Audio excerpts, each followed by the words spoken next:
Okay, start करते हैं economics. और इकोनॉमिक्स में हम लोगों ने लास्ट लेक्चर में बैंकों के बारे में समझ लिया था, है ना। कितने टाइप के बैंक होते हैं?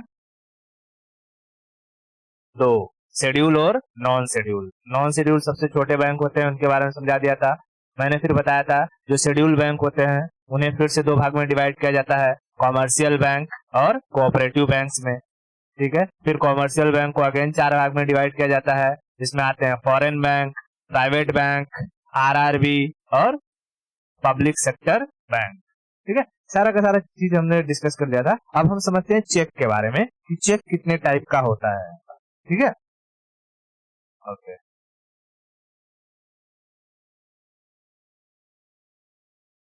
Types of cheque. Types of cheque समझ, पहले मैं लिख देता हूँ सब, उसके बाद एक एक को लेकर के समझाऊंगा। देख, मेनली चेक को अगर देखेगी तो तुझे 7 टाइप दिखेंगे। एक होता है बेयरर चेक, बेयरर चेक। ठीक है, एक होता है बेयरर चेक। दूसरा होता है दूसरा होता है ऑर्डर चेक, ऑर्डर चेक। तीसरा होता है अकाउंट चेक, अकाउंट पेई चेक। ठीक है, अकाउंट पेई चेक। चौथा होता है कैंसल्ड चेक, कैंसल्ड चेक। ठीक है, कैंसल्ड चेक। पांचवा होता है गिफ्ट चेक, गिफ्ट चेक। छठवां होता है बाउंस्ड चेक, बाउंस्ड चेक। और सातवां होता है ब्लैंक चेक, ब्लैंक चेक। ठीक है, ब्लैंक चेक। ठीक है, तो कितने टाइप के चेक? 7। कौन कौन से? Bearer cheque. ठीक है, तो कितने टाइप के चेक होते हैं? 7। कौन कौन से? Bearer, order, account payee, cancelled, gift cheque, bounce cheque, blank cheque. ठीक है, अब हम समझते हैं एक एक चेक के बारे में। देख, बेयरर चेक, बेयरर को क्या कहते हैं? हिंदी में लिखा रहता है धारक, धारक। धारक मतलब ये चेक दिखाई दे रहा है, देख यहाँ पर लिखा है बेयरर। ठीक है, बेयरर या धारक, बेयरर या धारक। जब ये लिखा रहता है ना, ऐसे चेक का मतलब होता है कि यहाँ पर जैसे जो पे लिखा है, यहाँ पर तुम किसी का नाम लिख दो या सेल्फ लिख दो। ठीक है, किसी का नाम लिख दो या सेल्फ लिख दो, और ये वाला चेक कोई भी इंसान ले जा करके पैसे निकाल सकता है। ठीक है, जैसे मैंने यहाँ नाम लिख दिया तेरा कि सुस्मिता। ठीक है, मैंने नाम लिख दिया और यहाँ पर मैंने अमाउंट भर दिया 1000 रुपए। ठीक है, यहाँ पर वर्डिंग में लिख दिया 1000 ओनली। ठीक है, और मैंने यहाँ पर अपना साइन मार दिया। ठीक है, साइन मार दिया। अब ये चेक तू लेकर के जाएगी, ये चेक तू लेकर के जाएगी, तुझे पैसे मिल जाएंगे, या तेरी मॉम लेकर जाएंगी, उन्हें भी पैसे मिल जाएंगे, भाई लेकर जाएगा, उसे भी पैसा मिल जाएगा। ठीक है, यानी बेयरर चेक उसे कहते हैं, बेयरर चेक उसे कहते हैं जिससे कोई भी इंसान पैसा निकाल सकता है। ठीक है, यानी ये चेक जिसके हाथ में रहेगा उसे पैसा मिल जाएगा, ये चेक जिसके हाथ में रहेगा उसे पैसा मिल जाएगा। बात समझ में आई? तो सोच, अगर ये चेक तू लेकर के जा रही है और ये चेक कहीं गिर गया, ये चेक कहीं गिर गया, तो जिसे मिलेगा वो, अगर उसे पता रहेगा कि अच्छा हाँ ये बेयरर चेक है, ये बेयरर चेक है, तो उस चेक से पैसे निकाल लेगा कि नहीं निकाल लेगा? निकाल लेगा। इसलिए ये जो बेयरर चेक होता है ये बहुत रिस्की होता है। ठीक है, बेयरर चेक क्या होता है? बहुत रिस्की होता है। तो बेयरर चेक का मतलब समझ में आया? क्या समझ में आया? कोई भी पैसा निकाल सकता है। ठीक है, यानी जिसके हाथ में रहेगा उसे ही पैसा मिल जाएगा। ठीक है, जिसके हाथ में है उसे पैसा, उसे पैसा, ठीक है। जिसके हाथ में है उसे पैसा मिल जाएगा, ठीक है। अब देख समझ, ये इसमें इसमें इसमें जैसे तुझे जरूरी नहीं कि यहाँ पर तू कुछ लिखे, ठीक है। बेयरर चेक में खाली जिसका चेक है, जैसे ये चेक है नंदलाल वर्मा, ठीक है, नंदलाल वर्मा, शिव सागर नंदलाल वर्मा, ये चेक है। अगर उनका यहाँ पर साइन हो गया, ठीक है, बस खाली उन्होंने साइन करके दे दिया ऐसे, ठीक है, ऐसे साइन करके दे दिया, और तू ले जा करके अपना अमाउंट डाल ले, ठीक है, अमाउंट यहाँ पर वर्डिंग में भर ले, और यहाँ पर कुछ भी मत भर, ठीक है, कोई भी कुछ सेल्फ भी मत लिख, नाम भी मत लिख, तो भी तू अगर लेकर के जाएगी तो क्या मिल जाएगा, तुझे पैसा मिल जाएगा, ठीक है, तुझे पैसा मिल जाएगा। लेकिन इंपॉर्टेंट क्या है, यहाँ पर वो साइन होना चाहिए जिसका चेक है, ठीक है, जिसने तुझे चेक दिया है उसका साइन यहाँ होना चाहिए। अगर साइन नहीं रहेगा तो क्या पैसा मिल पाएगा, नहीं, पैसा नहीं मिल पाएगा, पैसा नहीं मिल पाएगा। तो बेयरर चेक से कोई भी इंसान पैसा निकाल सकता है कि नहीं निकाल सकता है, निकाल सकता है, ठीक है। अब आते हैं दूसरे चेक पर, जिसे कहते हैं ऑर्डर चेक।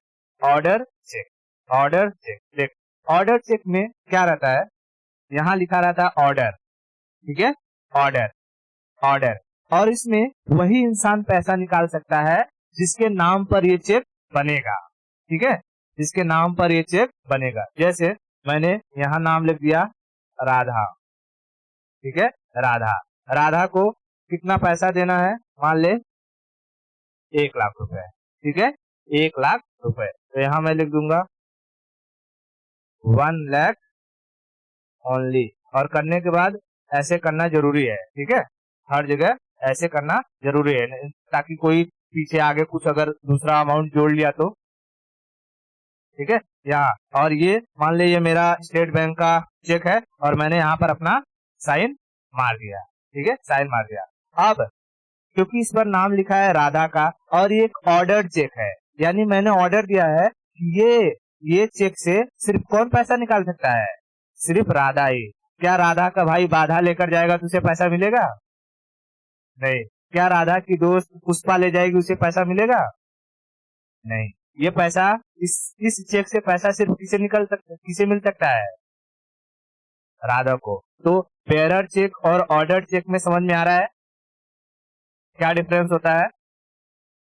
हाँ, बेयरर चेक में पैसा कोई भी निकाल सकता है, जिसके हाथ में चेक उसे पैसा मिल जाएगा। लेकिन ऑर्डर चेक में पैसा वही निकाल पाएगा जिसके नाम पर वो चेक रहेगा, ठीक है, जिसके नाम पर वो चेक रहेगा। इतना समझ में आया, ओके, ठीक है। तो ऑर्डर चेक में मैं क्या लिख सकता हूँ, जिसके नाम पर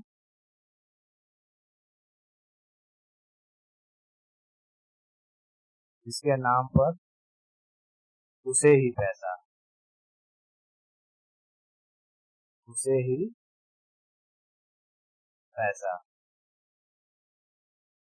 ओके। तो ये ऑर्डर चेक समझ में आ गया। ऑर्डर चेक से सिर्फ वही पैसे निकाल सकता है जिसके नाम पर ये चेक बनेगा, ठीक है, बनेगा। इतना क्लियर है। तो बता, जैसे कि ये चेक राधा के नाम पर बना हुआ है और ये राधा के ले जा रही है बैंक में और ये चेक गिर गया, तो क्या कोई दूसरा इंसान इस चेक को भजा पाएगा, नहीं भजा पाएगा, ठीक है। तो मैंने यहाँ लिखा क्या कि जिसके नाम पर है उसे ही पैसा मिलेगा। तीसरा आता है अकाउंट पेई। अकाउंट पेई चेक कुछ नहीं, यही चाहे बेयरर चेक हो चाहे ऑर्डर चेक हो, ठीक है, चाहे बेयरर चेक हो चाहे ऑर्डर चेक हो, इसको भरने के बाद अगर इसके ऊपर बस ऐसे 2 क्रॉस कर दिए ना, इसे ही कहते हैं अकाउंट पेई, इसे कहते हैं क्रॉस्ड चेक। क्या कहते हैं, क्रॉस्ड चेक, ठीक है। यहाँ पर ऐसे करके यहाँ एसी लिख देते हैं, एसी। अब जिस जिस चेक पर ऐसे क्रॉस करके एसी लिख दिया गया हो, वो चेक से तू पैसे निकाल नहीं सकती है, वो पैसे सीधा कहाँ ट्रांसफर होता है, अकाउंट में, ठीक है, सीधा अकाउंट में। तो क्या करना होता है, तुझे चेक के पीछे अपना अकाउंट नंबर, अपना मोबाइल नंबर लिखना होता है। बात समझ में आई? हाँ, तो अकाउंट पे चेक को हम लोग क्या कहते हैं, क्रॉस्ड चेक। अकाउंट पे चेक को क्या कहते हैं, क्रॉस्ड चेक। क्रॉस चेक, ठीक है, क्रॉस चेक। क्या क्रॉस चेक से पैसे निकल पाते हैं, हाथ में मिलते हैं पैसे? नहीं, डायरेक्टली कहाँ जाता है? अकाउंट में, डायरेक्टली अकाउंट में, ठीक है, डायरेक्टली अकाउंट में, ठीक है। तो देख, ये चाहे बेयरर चेक हो या चाहे क्या हो, ऑर्डर चेक हो, बस उस पर क्या करना है, ऐसे क्रॉस मार देना है, ठीक है, ऐसे क्रॉस मार देना है। क्रॉस मार देगी तो उससे क्या समझ में आएगा कि पैसे किसी के हाथ में नहीं देना है, सीधा कहाँ भेजना है? अकाउंट में, ठीक है। तो 3 टाइप के चेक समझ में आ गया। हाँ, क्या बता सकती है इन तीनों में से सबसे सिक्योर कौन सा हो सकता है? अकाउंट वाला। क्यों? क्योंकि किसी के हाथ में नहीं मिलेगा, किसी को पता नहीं चलेगा, जिसके अकाउंट में जाना है डायरेक्टली उसी के अकाउंट में जाएगा, डायरेक्टली उसी के अकाउंट में जाएगा, ठीक है। तो बता, बेयरर चेक, बेयरर चेक क्या होता है? रिस्की होता है, ठीक है, रिस्की। या हम इसे क्या लिख सकते हैं? Less secure, less secure. लेकिन जो ऑर्डर चेक होता है ये थोड़ा ज्यादा सिक्योर होता है as compare to bearer cheque. क्यों? क्योंकि इसे वही निकाल सकता है जिसके नाम पर बना रहेगा। सिक्योर देन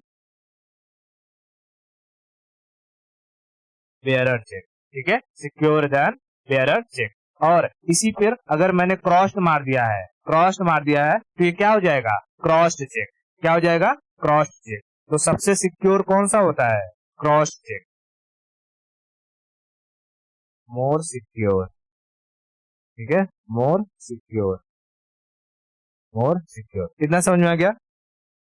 ठीक है। अब देख, कभी कभी, कभी कभी जब तू किसी बैंक में जॉब करने जाती है, ठीक है, बैंक में जॉब करने जाएगी तो बैंक वाला सैलरी देगा, फिर सैलरी के लिए वो तुझसे क्या पूछेगा कि अच्छा अपना जो कि बैंक अकाउंट नंबर दे दीजिए, आपका पूरा डिटेल दे दीजिए, आईएफएससी कोड दे दीजिए, ब्रांच कोड दे दीजिए, ये सारा का सारा चीज पूछेगा, है ना।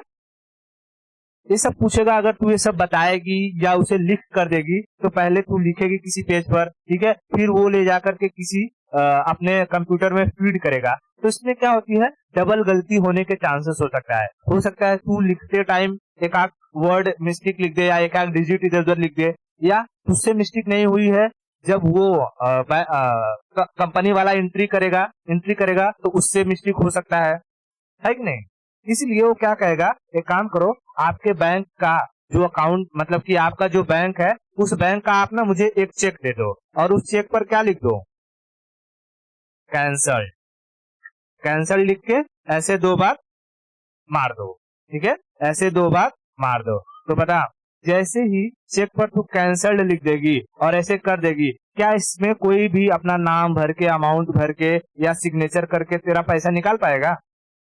नहीं। लेकिन उस इंसान को इस पर तेरा नाम क्या रहेगा, वो नाम मिल जाएगा, ठीक है, किस नाम से तेरा बैंक अकाउंट है, उसके बाद तेरा ब्रांच कोड क्या है तेरा, ठीक है, कौन सा बैंक है उसका डिटेल मिल जाएगा, उस बैंक का आईएफएससी कोड क्या है उसका डिटेल मिल जाएगा, तेरा अकाउंट नंबर क्या है उसका डिटेल मिल जाएगा। तो वो आराम से सारा का सारा चीज अपने कंप्यूटर में फीड करके तुझे सैलरी तुरंत पहुंचा सकता है कि नहीं पहुंचा सकता है? ठीक है। तो इसीलिए कभी कभी कोई इंस्टीट्यूट हो गया, ठीक है, जिसे मतलब कि सैलरी तुझे देना है, जैसे तू कहीं काम कर रही है तो उसे अगर सैलरी तुझे अकाउंट में देना है तो लोग क्या मांगते हैं? कैंसल्ड चेक, ठीक है, कैंसल्ड चेक। बात समझे? तो कैंसल्ड चेक किस लिए इस्तेमाल होता है? इंफॉर्मेशन के लिए, ठीक है, इंफॉर्मेशन के लिए। इस कैंसल चेक में सारा का सारा इंफॉर्मेशन एक ही जगह मिल जाता है, ठीक है। तो यहाँ क्या लिख दो? Used for information only. क्या इससे पैसे निकाला जाता है? नहीं, ये सिर्फ क्या होता है, इंफॉर्मेशन के लिए। इसमें क्या क्या इंफॉर्मेशन मिलता है? नाम, ठीक है, नाम, अकाउंट नंबर, ठीक है, ब्रांच कोड, आईएफएससी कोड, कौन सा ब्रांच है, कौन सा बैंक है, इन सब का क्या मिल जाता है? सामने वाले को पूरा इंफॉर्मेशन मिल जाता है और वो तुझे पैसे आराम से ट्रांसफर कर देता है। तो हमने कितने टाइप के चेक देख लिए? 4 टाइप के। ठीक है। कैंसल्ड चेक का इस्तेमाल किस लिए होता है? यूज्ड फॉर इंफॉर्मेशन ओनली, ठीक है, इंफॉर्मेशन ओनली। इतना समझ में आया? ओके। आप समझते हैं गिफ्ट चेक क्या होता है। गिफ्ट चेक जैसे मान ले कि तू किसी इंस्टीट्यूट में गई और तूने कोई प्राइज जीत लिया और वो लोग तुझे 1 लाख रुपए देना चाहते हैं, इंस्टीट्यूट वाले, ठीक है, 1 लाख रुपए देना चाहते हैं। तो वो 1 लाख रुपए वो तुझे दे रहे हैं, वो क्या करेंगे, दिखाएंगे लोगों को, मीडिया रहेगी या फोटो खिंचवाएंगे लेकर के। तो हाँ, क्रिकेट वाले को देते हैं ये, ठीक है। ये बड़ा सा क्या रहता है, देखो इसका अलग अलग ही चल जाता है। यहाँ ये चेक दे रहा है, है? यहाँ कहीं और ही नजर है, ठीक है। इधर चेक पे देख, चेक पे ध्यान दे इधर।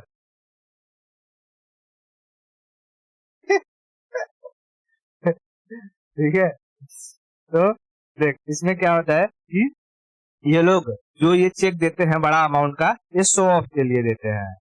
शो ऑफ यानी लोगों को क्या करते हैं, बताते हैं कि भाई इनको हमने ये चेक दिया है, बड़ा से लेकर के ये बोल। अरे हाँ सुनेगी, ठीक है। ये शो ऑफ के लिए एक बड़ा साइज का चेक बनवाते हैं। फिर जैसे ये यस बैंक का चेक है तो इसी का ऐसा छोटा साइज का इसको चेक दे देंगे। ये नहीं कि ये लेके जाएगा इतना बड़ा कर बैंक में कहेगा देखो मुझे गिफ्ट मिला है, ये चेक मुझे पैसा दे दो। बैंक वाला बोलेगा भाई छोटा वाला लेके आ, जो छोटा वाला मिला है तेरे को।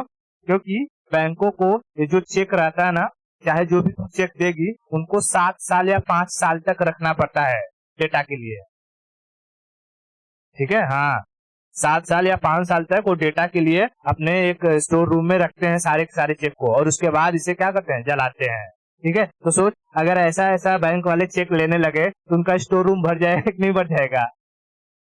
भर जाएगा। तो इसीलिए ये जो चेक होता है बड़ा साइज का, उसे हम क्या कहते हैं, गिफ्ट चेक। गिफ्ट चेक जैसे इस पे लिखा है 1 लाख रुपए, तो 1 लाख रुपए का ये बड़ा वाला गिफ्ट चेक है, और ऐसे ही छोटा साइज में भी इनको एक चेक मिला रहेगा जो ये बैंक में जाकर के उससे पैसा निकाल सकते हैं।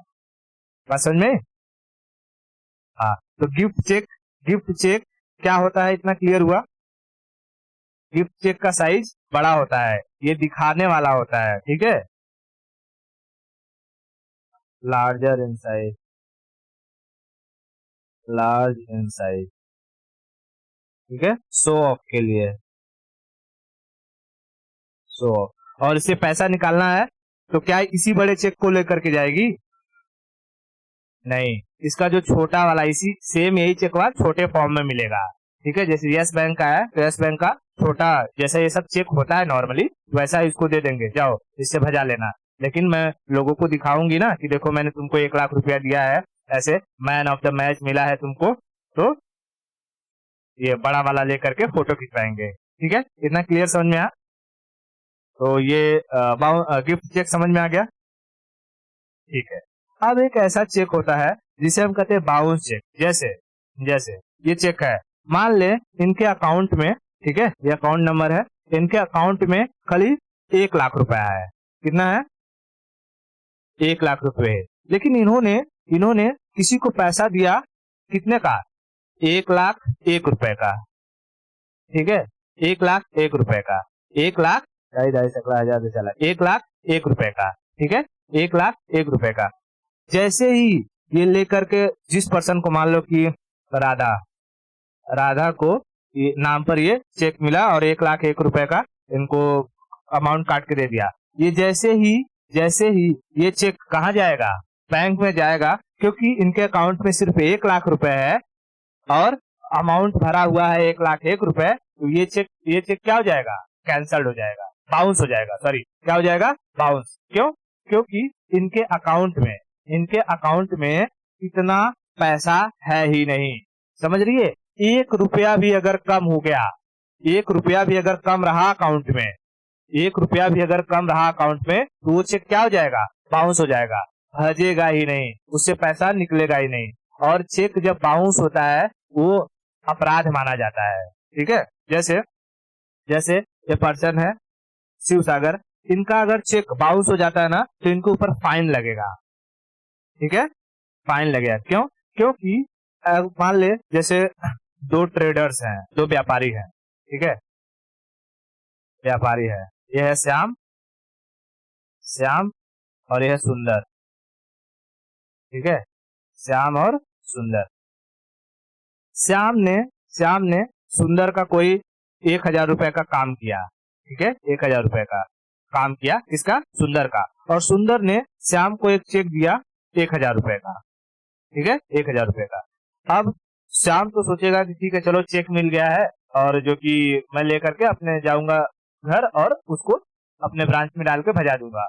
अब सुंदर अपने घर चला गया, श्याम अपने घर चला गया, सुंदर अपने घर चला गया और श्याम अपने घर। लेकिन जैसे ही श्याम लेकर के गया और अकाउंट में डाला, पता चला कि सुंदर के अकाउंट में 1,000 रुपया ही नहीं है।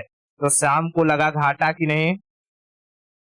लग गया घाटा, ठीक है। अब ये कहाँ ढूंढने जाएगा इस सुंदर को? समझ में आया? तो इसके लिए जब ये चेक, क्योंकि ये इसके सुंदर के अकाउंट में 1,000 नहीं रहेगा तो उसका चेक बाउंस हो जाएगा। जब चेक बाउंस हो जाएगा तो सुंदर के ऊपर लगाया जाएगा फाइन, ठीक है। अगर किसी का चेक बहुत बार बाउंस होता है, जैसे पहली बार हुआ, गलती से हुआ, तो चलो छोड़ दिया जाता है। लेकिन एक बार से अधिक होता है, 2 बार 3 बार, तो तुम्हारा क्रेडिट घट जाता है। तुम्हें भविष्य में कभी लोन लेना रहेगा तो लोन नहीं मिलेगा, ठीक है। हाँ, तुम्हारे ऊपर जो कि फाइन चाप दिया जाता है। और अगर ये श्याम चाहेगा तो तुम्हारे ऊपर क्या करेगा? केस कर देगा। तो तुम्हारे ऊपर 420 का केस लग जाता है। भारत में इस बाउंस चेक को लेकर के कम से कम मुझे लगता है कि 1.5 करोड़ केस पेंडिंग में चल रहे हैं, ठीक है, बाउंस चेक को लेकर के, ठीक है। तो ये बाउंस चेक समझ में आया? बाउंस चेक बाउंस कब हो जाता है? जब अकाउंट में पैसे नहीं होते हैं जितने का तुमने चेक बनाया है, ठीक है। यानी कि account money less than cheque money,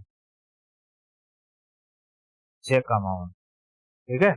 check का जो अमाउंट है अगर उससे कम है पैसे अकाउंट में, तब वो चेक क्या हो जाएगा? बाउंस। और बाउंस चेक पर क्या होता है? जुर्माना लगता है, उस पर 420 का केस हो सकता है, ठीक है। तो यहाँ पर याद रख सकना, ये क्या है? अपराध है, ऑफेंस, ठीक है, ये एक अपराध है। बाउंस चेक एक अपराध है, इस पर क्या लग सकता है? 420 का मुकदमा लग सकता है, 420 का मुकदमा लग सकता है। ये बाउंस चेक समझ में आ गया, ठीक है। लास्ट होता है ब्लैंक चेक, ठीक है, ब्लैंक चेक। ये तो सबने सुना होगा, जितनी पुरानी मूवीज है, लो ये चेक ले लो और निकल जाओ मेरी बेटी की जिंदगी से, है कि नहीं? तो इसमें क्या होता है? इसमें जो मालिक रहता है, ठीक है, जिसका अकाउंट रहता है, वो क्या करता है? वो सिर्फ अपना साइन कर देता है, ठीक है। क्या कर देता है? सिर्फ अपना साइन कर देता है। मान लो यहाँ इनका नाम है, इन्होंने अपना साइन कर दिया, ठीक है, अपना साइन कर दिया और कहा कि लो जो अमाउंट तुमको भरना है भर लेना, जो अमाउंट तुमको भरना है भर लेना। तो इसे ही क्या कहा जाता है? Blank cheque, blank check, blank check. बात समझ में? Blank cheque. अब सपोज कर तुझे लगता होगा कि अच्छा जो ब्लैंक चेक दे रहा है उसके पास बहुत पैसा होगा। अगर किसी के अकाउंट में 1,00,000 ही रहा हो और तूने सोचा कि इसके पास तो इतने ब्लैंक चेक दिया है, बहुत पैसा है, एक काम करता हूँ इसकी बेटी छोड़ देता हूँ और 2 करोड़ रुपया भर देता हूँ। मैं क्या कर देता हूँ? 2 करोड़ रुपया भर देता हूँ। तो बता, तू 2 करोड़ भर के लेकर जाएगी और इसके अकाउंट में तो 1 ही लाख रुपया है, वो चेक भजेगा? क्या हो जाएगा? बाउंस हो जाएगा ना, चेक को क्या हो जाएगा? बाउंस हो जाएगा। हाँ ठीक है, इलीगल है, लेकिन उसका तो पोपट बन गया ना सामने वाले का। उसने सोचा कि मैं 2 करोड़ भर लेता हूँ, छोड़ जाने दो, रिश्ता नाता गया तेल लेने, ठीक है, पैसा तो आ रहा है। तो वो क्या हो जाएगा कि बाउंस हो जाएगा। अब कभी कभी क्या होता है, ये जो अकाउंट होता है ना, जैसे ये अकाउंट है, इस अकाउंट में तू अपना लिमिट लगा सकती है। तो कह सकती है कि मेरे अकाउंट में लिमिट लगा दो कि एक बार में, मतलब एक बार में 10 लाख से ज्यादा पैसा नहीं निकल सकता। ठीक है, 10 लाख से ज्यादा पैसा नहीं निकल सकता। तो जैसे तूने किसी को ब्लैंक चेक दे दिया और उसने 20 लाख रुपया भर दिया, तो बता क्या वो एक बार में, और तेरे अकाउंट में 1 करोड़ रुपया है, ठीक है, तेरे अकाउंट में 1 करोड़ रुपया है, तो उसने 20 लाख का चेक भरा है, तो बता क्या क्या वो 20 लाख का अमाउंट उसको निकल पाएगा? नहीं, वो भी चेक क्या हो जाएगा, कैंसिल हो जाएगा। कहेगा कि इसमें इसमें क्या है भैया, लिमिट लगा हुआ है कि 10 लाख से ज्यादा का चेक नहीं भज सकता, या 10 लाख से ज्यादा पैसे एक साथ में नहीं निकल सकते। ठीक है, हाँ, तो 10-10 लाख के 2 चेक दिए तो निकाल लो। ठीक है, 10-10 लाख के 2 चेक दिए तो निकाल लो। एक बार में 10 लाख रुपए ही निकलेगा। हाँ, लिमिट लिमिट लगा सकते हैं तुम लोग, मतलब अपने अकाउंट में लिमिट लगा दे कि एक बार में अगर पैसा निकालना है तो 10 लाख रुपया ही निकलेगा। तुझे 2 बार निकाल ले, 10-10-10-10 करके, कोई दिक्कत नहीं है, लेकिन कहते हैं ना एक ही ट्रांजेक्शन में, सिंगल ट्रांजेक्शन में। ठीक है, सिंगल ट्रांजेक्शन में 10 लाख रुपए ही निकलेगा। तो अपने अकाउंट में क्या लगा सकते हैं, लिमिट लगा सकते हैं। इतना समझ में आया? अब देख, कोई भी चेक हो, ठीक है, चाहे वो ऑर्डर चेक हो, बेयरर चेक हो। देख, चेक तो मेनली 2 ही टाइप के हैं, कौन कौन से, ऑर्डर और बेयरर। ठीक है, ऑर्डर और बेयरर, बाकी सब क्या है, बस उस पर कुछ कुछ कुछ कुछ कर दो तो उसका अलग अलग नाम हो जाता है। क्रॉस मार दिया ऐसे तो क्रॉस चेक हो गया। ठीक है, इसको ऐसे काट दिया तो कैंसल चेक हो गया। पैसा कम रहा तो बाउंस चेक हो गया। इसी को बड़ा साइज कर दिया तो फिफ्थ चेक हो गया, है कि नहीं? लेकिन अगर देखा जाए तो मेनली 2 ही टाइप के चेक है, एक है बेयरर और एक है ऑर्डर। एक है बेयरर और एक है ऑर्डर। ठीक है, हाँ, तो देख, ये जितने भी चेक होते हैं इन सब की वैलिडिटी 3 मंथ होती है। कितनी? 3 मंथ। मतलब कि 3 मंथ कहाँ से, जैसे मैंने यहाँ पर डेट डाल दिया, आज कितना है, 13 है। ठीक है, 13/5/2022। तो ये आज से लेकर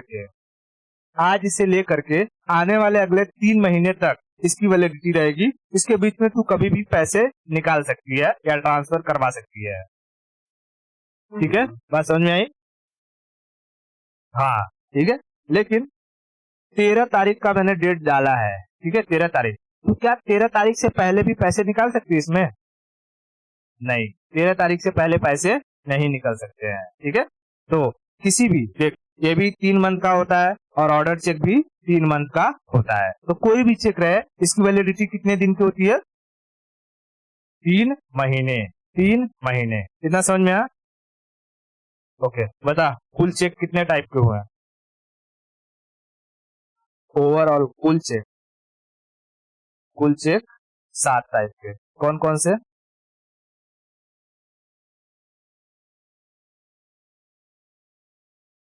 हाँ, हाँ, ओके। सबसे रिस्की चेक कौन सा होता है? Bearer cheque. ठीक है, बेयरर चेक। और सबसे सिक्योर अकाउंट वाला है, जिसे हम लोग क्या कहते हैं, crossed cheque. Crossed cheque, crossed cheque, इतना समझ में आया? ओके। अगर अगर अगर देख, जब हम लोग क्या करते हैं, बिजनेस करते हैं, बिजनेस बिजनेस करते टाइम जब हम चेक लेते हैं तो चेक के बाउंस हो जाने की संभावना बहुत अधिक रहती है। ठीक है, हो सकता है कि सामने वाला इंसान हमसे फ्रॉड कर दे, है ना? तो मैं बता रहा था कि बिजनेस में चेक के बाउंस होने की संभावना बहुत अधिक होती है। इसीलिए इसलिए बाउंसिंग से बचने के लिए लोग ना डीडी लेना पसंद करते हैं। आप समझ डीडी क्या होता है? डीडी भी चेक की तरह ही होता है। ठीक है, डीडी भी चेक की तरह। तूने इसका इस्तेमाल किया होगा जब स्कूल कॉलेज में कभी एडमिशन लेने गई होगी तो डीडी बनवाना पड़ता होगा। तब समझते हैं इसको क्यों, कि ये डीडी डीडी जाना पड़ता है तुझे बैंक में। ठीक है, तू बैंक में जाएगी और बैंक में डीडी का फॉर्म भरेगी, उसमें सारा का सारा अपना अकाउंट नंबर लिखेगी, कितना अमाउंट है। ठीक है, जैसे किसी को देना है 1,000 रुपया, ठीक है, किसके नाम पर देना है, जैसे फेवरिंग लिखा है तो नाम पर देना है तो लिख दे, जैसे कि राधा राधा को पे करना है। ठीक है, कितना पे करना है, 1,000 रुपये पे करना है। अब इस 1,000 रुपए पर उस बैंक वाले, जिस बैंक से तू डीडी बनवाएगी, उस बैंक का अपना कुछ चार्जेस रहता है। मान ले कि 20 रुपया चार्जेस है, ठीक है, 20 रुपया ये चार्जेस जोड़ के टोटल अमाउंट लिख दे 1,020 रुपया, ठीक है। यहाँ डेट वेट डाल दे, ठीक है, और एक खाता नंबर अपना डाल दे। तो तेरे खाते से कितना कट जाएगा? 1,020 रुपया। और वो तुझे ये जब दे देगी, सारा का सारा डिटेल इधर भी भरेगी, तो तुझे ये वाला सेक्शन वो अपने पास रख लेगा और इस पे स्टैंप मार के तुझे दे देगा, ठीक है। थोड़े टाइम बैठना पड़ेगा, 10 मिनट 5 मिनट, और वो क्या कर देगा, फिर ऐसा चेक तैयार करके डीडी बना के दे देगा, डिमांड ड्राफ्ट, ठीक है, डीडी बना के दे देगा। अब देख, तेरे बैंक से पैसा कट गया, ठीक है, तेरे बैंक से पैसा कट गया है, जिसके लिए तूने डीडी जिसके नाम पर बनवाया है उसके यहाँ, जैसे देख यहाँ एक बैंक है, तेरा बैंक है, ठीक है, और यहाँ पर ये बैंक है जिसे तू पे करना है, ठीक है। तो यहाँ से तेरे यहाँ से पैसा कट गया है, अब ये यहाँ रुका हुआ है बीच में, ठीक है, यहाँ मनी है, ठीक है, ये मनी यहाँ रुका हुआ है। अभी ये मनी इंतजार कर रहा है कि यहाँ से जो ये डीडी गया है, डीडी, जब ये डीडी यहाँ जाएगा तो मैं इधर सरक जाऊंगा, अगर ये डीडी यहाँ आ गया तो फिर से मैं यहीं पे आ जाऊंगा, ठीक है। हाँ, तो देख अब इससे क्या होगा कि तूने जब डीडी बना लिया है, तो जैसे ये डीडी तू इस पर्सन को देगी, यानी राधा के नाम का डीडी बना है, राधा को जैसे ही ये डीडी मिलेगा, तो क्या ये डीडी कभी बाउंस हो सकता है? नहीं हो सकता। क्यों? क्योंकि ये डीडी डीडी में पैसा ऑलरेडी कट चुका है, और चेक में बाउंस तब होता है जब तुम्हारे अकाउंट में पैसे नहीं होते हैं, और डीडी बिना पैसे के तो बनता नहीं है, ठीक है। यानी तुमने डीडी दिया, इसका मतलब क्या है, उसके पास पैसा आ चुका है, बस वो पैसा बैंक में दिखना बाकी है। और जैसे वो डीडी अपने बैंक में देगी, वो लोग सारा इंफॉर्मेशन डालेंगे और खटाक से बीच में रुका हुआ पैसा कहाँ चला जाएगा? उसके बैंक में, अकाउंट में। इसीलिए कॉलेज वाले क्या करते हैं, वो लोग चेक नहीं लेते हैं, उनको पता रहता है, पता नहीं साला एडमिशन ले ले और इसका चेक बाउंस हो गया, तब मैं कहाँ ढूंढने जाऊंगा? बस नहीं, मैं कहाँ ढूंढने जाऊंगा कि किसका था, फिर उसको फोन करो, तुम्हारा चेक बाउंस हो गया, उसके लिए करो, पता ना कब तक करते करते पढ़ के निकल जाएगा, ठीक है। तो वो लोग क्या कहते हैं, जाओ डीडी बनवा के लाओ, ठीक है। तो बहुत लाइन लगाना पड़ता है, बहुत जो कि साला मगजमारी रहता है। तो डीडी में तकलीफ क्या है कि तुमको बैंक में जा करके लाइन लगा करके टाइम स्पेंड करके पैसा दे करके ये बनवाना पड़ता है, और चेक तुम्हारे पास रहता है, तुम्हारे घर में रहता है, खटाक से नाम डालो, अमाउंट डालो और दे दो दूसरे को, ठीक है। तो कहेगा ये पूरे के पूरे चेक और डीडी में सबसे सिक्योर कौन सा होता है? डीडी, ठीक है, डीडी। इसलिए जब कभी किसी के साथ बिजनेस करना और उसके बारे में आइडिया नहीं हो, भरोसा नहीं हो, तो उससे चेक नहीं, क्या लेना? डीडी, ठीक है। तो ऐसे ही मैं किसी को पढ़ा रहा था, तो उसको मैंने कहा डीडी लेना, तो बोलते हैं क्या दीदी मतलब तो बहन होता है, दीदी दीदी मतलब क्या होता है, बहन होता है, तुम कुछ कुछ भी पढ़ा रहे हो। मैं बोला हे भगवान, ये दीदी नहीं दे, डिमांड ड्राफ्ट, उसको समझा, तो फिर डिमांड ड्राफ्ट होता है, डिमांड ड्राफ्ट। तो दूसरे को पूछ रही है, उसके साथ एक बैठी थी, तो कह रही थी हाँ दीदी ये गलत पढ़ा रहे हैं ना, दीदी मतलब तो बहन होता है, दीदी दीदी बैंक में कहाँ से मिलेगी? उसको बताया फिर ये दीदी नहीं है, ये डी डिमांड ड्राफ्ट है, डिमांड ड्राफ्ट है, बस समझे क्या होता है डिमांड ड्राफ्ट। तो तेरे को तो ये नहीं लग रहा है ना कि दीदी मतलब बहन? हाँ बिल्कुल नहीं है, स्मार्ट है तू, ठीक है। डिमांड ड्राफ्ट, ठीक है, डिमांड ड्राफ्ट। सबसे सिक्योर कौन होता है? डीडी, ठीक है, डिमांड ड्राफ्ट। तो बिजनेस में क्या इस्तेमाल करना चाहिए? बिजनेस, ठीक है, बिजनेस पर्पस में डीडी का इस्तेमाल करना चाहिए। इतना समझ में आया? ओके, ओके, बहुत बढ़िया। अब देख मैं कुछ चीजें समझाता हूँ। जैसे जो सारा का सारा बैंक होता है, तू देखती होगी कि हम किसी भी बैंक का चेक ले जाकर किसी भी बैंक में भजा लेते हैं, है ना? किसी भी बैंक का चेक ले जा करके किसी भी बैंक में भजा लेते हैं, किसी बैंक से पैसा किसी भी बैंक में हम लोग ट्रांसफर कर लेते हैं। तो तुझे कभी नहीं लगा कि अच्छा ये कैसे हो जाता है, मतलब कि ये किसी भी बैंक का चेक किसी भी बैंक में फंस जाता है, आराम से ट्रांसफर हो जाता है, क्यों, कैसे? क्योंकि सारे के सारे जो बैंक होते हैं, सारे के सारे बैंक एक सिस्टम के साथ जुड़े होते हैं। तो मैं यहाँ लिखता हूँ कुछ टेक्निकल टर्म्स, टेक्निकल टर्म्स, ठीक है, टेक्निकल टर्म्स। पहला इसे कहते हैं कोर बैंकिंग सॉल्यूशन, CBS। क्या होता है? CBS। CBS एक एक क्या होता है? एक सिस्टम होता है जिसके जरिए सारे के सारे बैंक आपस में कनेक्टेड होते हैं, ठीक है, आपस में कनेक्टेड होते हैं। इसे क्या कहते हैं? Core banking solution. कोर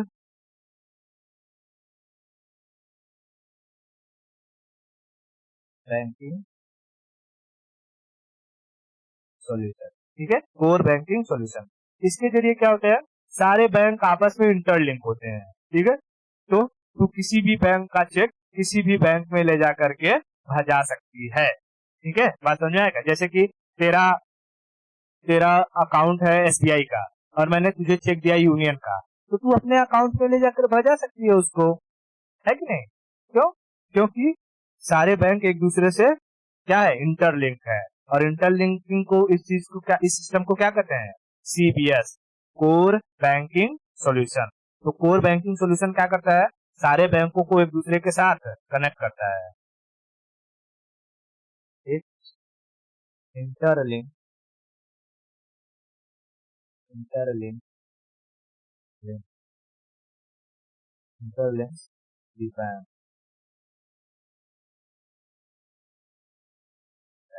ठीक है, इंटरलिंक द बैंक यानी एक दूसरे को क्या करता है? कनेक्ट करता है, एक दूसरे को कनेक्ट करता है।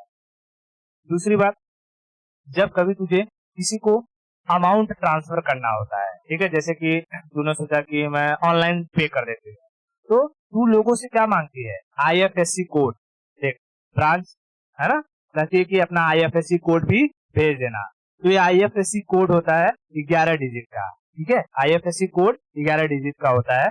IFSC कोड को क्या कहते हैं? दूसरा होता है IFSC, इसको हम कहते हैं Indian financial system code. Indian financial system code, ठीक है, इंडियन फाइनेंशियल सिस्टम कोड। बात समझ में आई? Indian financial system code. इसकी इसकी जरूरत कब पड़ती है? पहले पूछेगा कितने डिजिट का होता है, तो 11 डिजिट का, ठीक है, कितने डिजिट का होता है? 11 डिजिट का, ठीक है, 11। देखिए यहाँ पे काउंट कर, 1 2 3 4 5 6 7 8 9 10 11, ठीक है। हाँ, देख, पहले जो 4 डिजिट होते हैं वो तुम्हारे बैंक का नाम होता है और बाकी के जो डिजिट बचते हैं वो तुम्हारे ब्रांच का कोड होता है, ठीक है, क्या होता है? तुम्हारे ब्रांच का कोड होता है। तो पहले 4 अक्षर क्या होते हैं? बैंक का नाम, ठीक है। इसमें से अगर मैं इसको ऐसे करूं,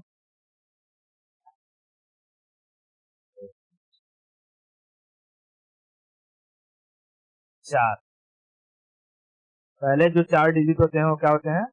बैंक में, बैंक में। और बचे कितने? 7, ये क्या होते हैं? Branch code, branch code, branch code, समझ में?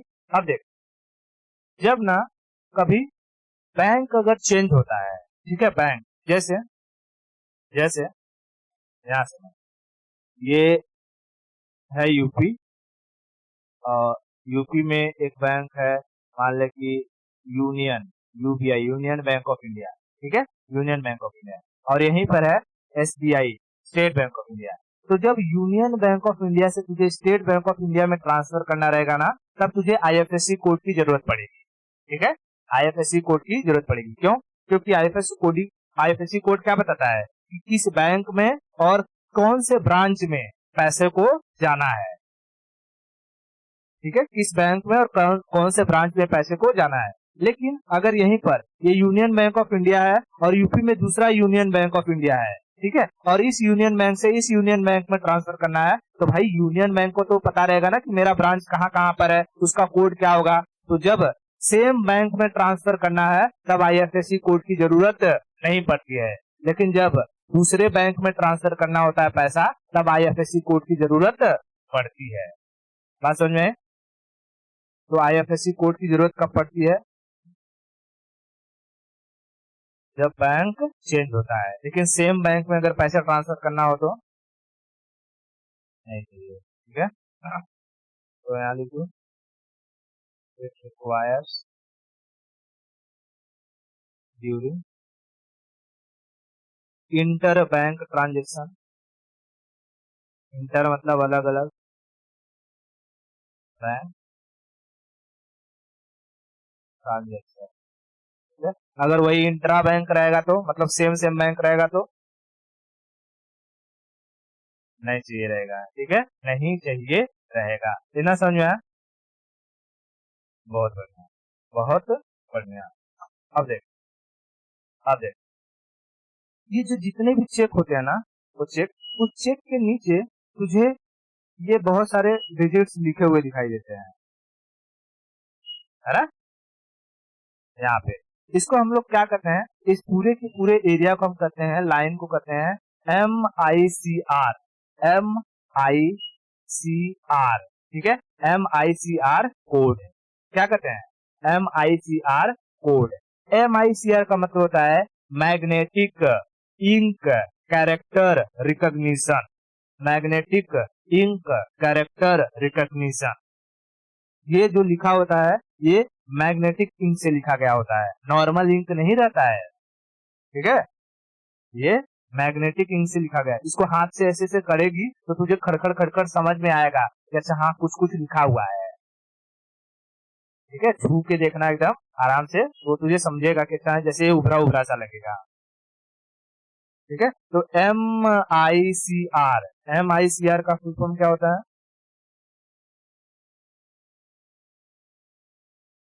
रिकॉग्निशन। MICR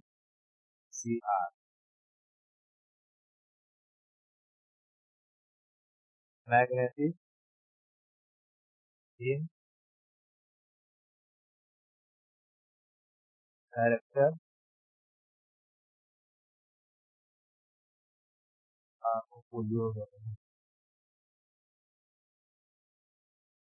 recognition. ठीक है, magnetic ink character recognition. Magnetic ink character recognition. ठीक है, कहाँ होता है ये वाला चेक के नीचे।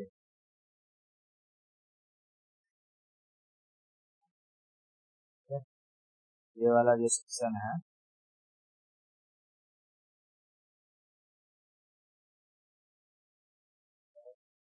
क्या होगा, काम करते हैं, कोई काम करता है तो कोई नहीं करता है। अच्छा,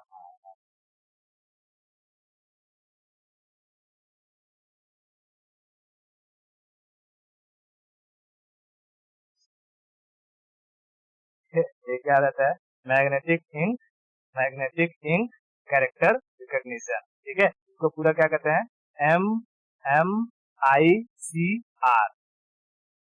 MICR। इसमें देख, इसमें जो पहले होता है ना, पहला वाला सेक्शन, ये होता है तेरा तेरा चेक का नंबर। ठीक है, चेक का नंबर। तो इसमें तुझे यही चीज याद रखना कि कहेगा इसमें चेक नंबर कौन सा होता है। ये पहला वाला जो सेक्शन होता है ना, जैसे 4 सेक्शन में होता है, एक ये सेक्शन, एक ये सेक्शन, एक ये सेक्शन और एक सेक्शन। समझ में आई? तो 4 सेक्शन में होता है ये पूरा। तो पहला जो सेक्शन होता है वो क्या रहता है? तेरा चेक नंबर। कौन सा मतलब कि नंबर का तेरा चेक है। ठीक है, जैसे 1 2 3 4 5 ऐसे ऐसे कटता है ना, वही होता है चेक नंबर।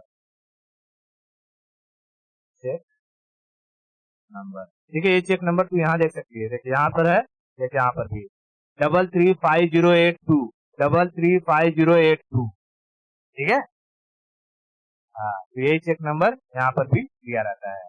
ठीक है, तो जब इसको स्कैन करते हैं, अपने मशीन में डालते हैं, तो मशीन ये नंबर चेक कर लेता है और बता देता है कि अच्छा ये कौन से पर्सन का है, कौन सा वाला चेक है, कहीं ऐसा तो नहीं बीच में से फाड़ के लाया गया है, सिक्वेंसली है कि नहीं है। अगर जैसे तेरे पास पूरा चेकबुक आया है और तूने चेकबुक का पहले से इस्तेमाल नहीं किया है और किसी ने सोचा कि बीच में से चेक फाड़ के ले जाते हूँ और इसका साइन वाइन लेके भजा देती हूँ, तो जैसे ही वो मशीन में डालेगा तो उसको पता चल जाएगा कि पहले के जो चेक नंबर है वो भजे हुए नहीं है, तो तुझे एक बार कंफर्मेशन के लिए फोन करेगा, कुछ टाइम के लिए चेक को ब्लॉक कर देगा। ठीक है, तुझसे पूछेगा कि क्या आपने ये चेक दिया है क्या, तो बोलेगी हाँ हाँ मैंने ही फाड़ के दिया है वो बीच में से, तो बोलेगा ठीक है। लेकिन अगर तूने फोन नहीं उठाया और तूने मना कर दिया तो चेक को क्या कर देगा, ब्लॉक कर देगा। इतना समझ में आया? MICR समझ में आ गया? ओके। इंटर बैंकिंग ट्रांजेक्शन के लिए किस कोड का इस्तेमाल किया जाता है? Inter banking transaction, inter banking transaction के लिए किस कोड का इस्तेमाल किया जाता है? IFSC। IFSC का फुल फॉर्म क्या है?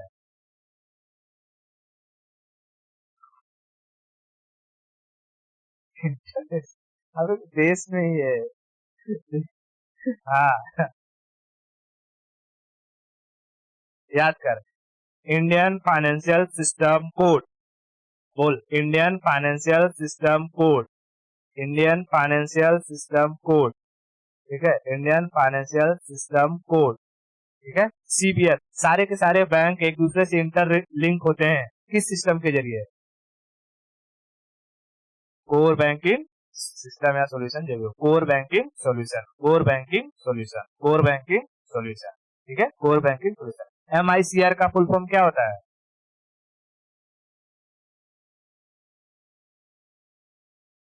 Magnetic ink character recognition, magnetic ink character recognition. Mainly cheque कितने टाइप के होते हैं, कौन कौन से? बेयरर और ऑर्डर। अब इसी बेयरर और ऑर्डर पर अगर डांसिंग डांसिंग कर दो तो बहुत अलग अलग चीज हो जाते हैं। ठीक है, तो बता, जैसे अगर मैं तुझसे पूछूं, जैसे मैं तुझसे पूछूं कि कोई चेक दिखा करके ये चेक बता कौन सा चेक है, तू कैसे पता करेगी कि बेयरर है या ऑर्डर है? अच्छा, और लिखा रहता है बेयरर और ऑर्डर, बेयरर और ऑर्डर। उस चेक पर अगर तूने, अगर चेक पर ऐसे, यही चेक है, इस चेक पर तूने ऐसे लाइन मार दिया तो क्या ये चेक से पैसे निकलेगा? नहीं निकल पाएगा। ठीक है, तो चेक में कहीं पर भी ना कट पिट नहीं हो सकता। ठीक है, कहीं पर भी कट पिट नहीं। जैसे तूने मान ले लिख दिया है 1 लाख रुपी, 1 लाख, और फिर तूने सोचा कि नहीं 1 लाख नहीं, मुझे यहाँ 10 लाख करना है और 1 को काट देता हूँ, 10 लाख। ठीक है, 10 लाख, और यहाँ फिर तूने लिख दिया ओनली। अब जब ये चेक कोई लेकर के जाएगा भजाने ना, तो वो चेक उसे पैसे ही नहीं देगा, कहेगा है कि जाओ जिसने कट किया है उसका सिग्नेचर वापस से लेकर के आओ। ठीक है, हाँ, उसका सिग्नेचर वापस से लेकर के आओ पीछे, चेक के पीछे, कि ये कट उसने ही किया है, तुमने नहीं किया। पता चला उसने दिया था 1 लाख और तूने 1 को काट के 10 लाख कर दिया, है ना? हाँ, तो इसके लिए चेक के आगे कोई भी कटपिट अलाउड नहीं है। तो चेक के पीछे अपनी कहानी स्टोरी लिख के डाल दे, कोई दिक्कत नहीं है। ठीक है, इतना क्लियर हुआ? चेक की वैलिडिटी कितने दिन की होती है? 3 महीने की होती है। चेक की वैलिडिटी 3 महीने की है। बताइए कौन से टाइप का चेक कहलाएगा?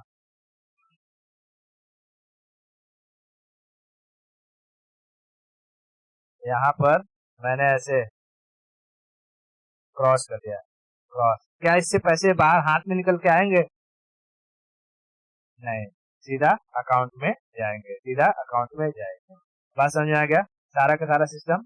यहाँ पर देख चेक में क्या दिया रहता है, ये अकाउंट नंबर जिसका भी रहता है, और देख ऊपर चेक के ऊपर एक पूरा का पूरा डिटेल दिया रहता है। ठीक है, कि कौन सा बैंक है, कौन सा ब्रांच है, IFSC कोड कितना है। ठीक है, और यहाँ पर पूरा अकाउंट नंबर दिया रहेगा, यहाँ पर किसके नाम का अकाउंट है वो नाम दिया रहेगा पूरा। बात समझ में आई? तो एक चेक पर बहुत सारा इंफॉर्मेशन मिल जाता है, इसलिए कंपनी क्या करती है, कहती है कि तुम हमें एक ऐसे चेक लिखो और उसमें लिख दो कैंसल्ड, और वो चेक हमें दे दो। तो वो चेक लेकर के अपने घर में रखेगी, ये सारा सारा इंफॉर्मेशन वो फीड करेगी और तुम्हें फिर फीसो मिलोगो। ठीक है, इतना सारा समझ में आया? बिजनेस में जब कभी ये क्या कहते हैं ट्रस्ट ना हो तो किस टाइप के चेक को लेना चाहिए? डीडी लेना चाहिए, डीडी लेना चाहिए। इतना समझ में आया? ओके, आज के लिए इतना रखते हैं, बाकी की स्टोरी हम लोग नेक्स्ट लेक्चर में देखेंगे। ठीक है।